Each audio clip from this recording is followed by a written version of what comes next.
স্বপ্নকথকের পরবর্তী নিবেদন, যেখানে ভূতের ভয়। সিজন 1। আমাদের আশেপাশে ঘটে যাওয়া বেশ কিছু অলৌকিক ও অতিপ্রাকৃত ঘটনা নিয়ে তৈরি আমাদের এই বিশেষ নিবেদন। যেসব ঘটনার ব্যাখ্যা বিজ্ঞান দিতে পারে না, কিংবা যার সমাধান সূত্র আমাদের কাছে নেই, সেই ঘটনাগুলোই রইল আপনাদের জন্য। তাহলে গল্প শোনা শুরু করা যাক।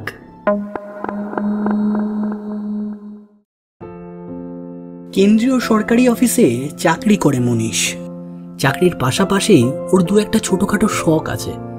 যেমন ধরুন, খবরের কাগজের ইম্পর্টেন্ট খবর কাটিং করে অ্যালবাম তৈরি করা, কিংবা ইয়ার এন্ডিংয়ে ছুটি কাটাতে প্রতি বছরই নির্জনে কোথাও বেরিয়ে আসা। আবার একাই কোনো নির্জন পরিবেশে, শহর থেকে দূরে কোনো গ্রাম্য পরিবেশে সময় কাটানো। ওই সময় ও ওই অ্যালবামটা সাথে করে নিয়ে যায়, আর মাঝে মাঝে পাতা উল্টে দেখে নেয় খবরগুলো নতুন করে। 26শে ডিসেম্বরের রাত, ঠান্ডাও পড়েছে প্রচণ্ড।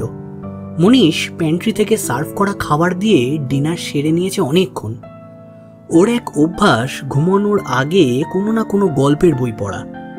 ট্রেন জার্নিতে একটু সাসপেন্স বা ভুতুড়ে গল্প পড়তেও ভালোবাসে। পড়তে পড়তে বুঝতেই পারেনি রাত প্রায় 12:30 বেজে গেছে। অন্য সহযাত্রীরা ঘুমিয়ে পড়েছে অনেকক্ষণই, কিন্তু ও টের পায়নি। এবারে ও চলেছে বেগুনকোদরের 2টো স্টেশন পরের এক পল্লী গ্রামে। ঠিকমতো ঘুম আসছে না মনীষের। কেমন যেন একটা অস্বস্তি ভাব ওর শরীর আর মনকে আচ্ছন্ন করে ফেলেছে। কি হচ্ছে? এখনই তো সব পরিষ্কার ছিল, নিজের মনেই বলে উঠল সে। হঠাৎ ট্রেনের সেকেন্ড এসি কামরায় এত কুয়াশা কোত্থেকে চলে এলো? মনে মনে ভাবল মনীষ। সামনে, পাশে, ওপর নিচ কোনো সহযাত্রীকেই দেখা যাচ্ছে না প্রায়। শুধু খানিকটা অবয়ব বোঝা যাচ্ছে। ও স্বপ্ন দেখছে না তো? এই ভেবে নিজের চোখ দুটো কচলে নিল ভালো করে। হ্যাঁ, এইবার সে ঠিক দেখতে পাচ্ছে। হঠাৎ ওর মুখ থেকে এক ভয়ার্ত আর্ত চিৎকার বেরিয়ে এলো। ভয়ার্ত চোখে সে দেখল স্বামী, স্ত্রী আর একটা ছোট বাচ্চা সহযাত্রীর জায়গায়। এ কাদের দেখছে ও? প্রায় আঁতকে নিজের সিট থেকে পড়েই যাচ্ছিল সে। তার আশেপাশে এরা কারা? সহযাত্রীরা সবাই আস্তে আস্তে নিজেদের গায়ের কম্বল সরিয়ে উঠে বসেছে। আতঙ্কের প্রায় ঠিকরে বেরিয়ে আসা চোখে সে দেখল কি বিশ্রী সব আতপোড়া চেহারা। সবাই ওর দিকে পুড়ে যাওয়া কোটরগত জ্বলন্ত চোখ দিয়ে তাকিয়ে আছে। সবার চোখ থেকে যেন আগুন ঠিকরে পড়ছে। ভয়ে প্রায় অজ্ঞান হয়ে যাওয়া মনীষ অনুভব করলো কোথায় এসি ট্রেনের ঠান্ডা। ট্রেনের কামরা এখন এতটাই গরম যে ওর মনে হচ্ছে কেউ যেন ওকে জ্বলন্ত চিতার ওপর বসিয়ে দিয়েছে। চিৎকার করে উঠল সে, তোতলাতে তোতলাতে বলল, কে কে তোমরা? সবাই ওর দিকে তাকিয়ে বিশ্রীভাবে হাসছে। কারোর মুখে দাঁত নেই, মুখের ভিতরটা অন্ধকার এক গহ্বর যেন।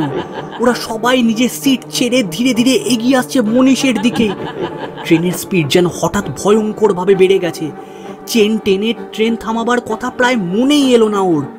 ও আর নিজেকে সামলাতে পারছে না এই ভয়াবহ পরিবেশে।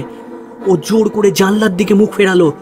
দেখলো বেগুনকোদর স্টেশন ছেড়ে ট্রেন তখন ঝড়ের গতিতে এগিয়ে চলেছে। দু হাত দিয়ে নিজের চোখটা ঢেকে নেওয়ার আগে চোখ পড়ল পাশে রাখা ওর খবরের কাগজের অ্যালবামটার দিকে। চোখ আটকে গেল একটা খবরের হেডলাইনে। সিগন্যালের যান্ত্রিক গোলযোগে বেগুনকোদর স্টেশনের 2টি ট্রেনের মুখোমুখি সংঘর্ষ হয়। ট্রেনের একাধিক কামরায় আগুন লেগে পুড়ে মৃত্যু হয় অগন্তি যাত্রীর। তারপর হঠাৎই বাইরে থেকে সে শুনতে পেল, আমরাই তো তারা যারা বারবার ফিরে ফিরে আসি আমাদের অস্তিত্বের জানান দিতে।